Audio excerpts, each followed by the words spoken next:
Welcome to Sweet Life Beat Life. We hope this video helps. You start by confirming all parts are ready and clean. You wash and dry the blade ball, bowl, lid, and base to prevent damage and food contamination. Once done, place the bowl onto the base, align the tabs, and rotate until it locks. That physical lock is required for safety. Then insert the blade ball straight down until you hear a click. This secures blades and ensures proper engagement. You are now ready to add ingredients.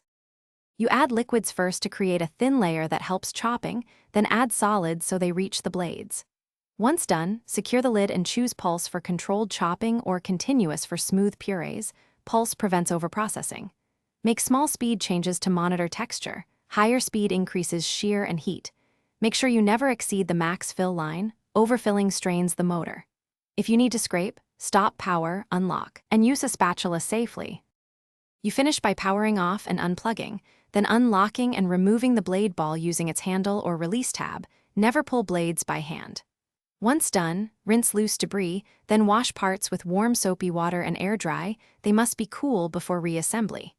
If the unit won't start, check that the bowl and lid are fully locked and the blade ball is seated.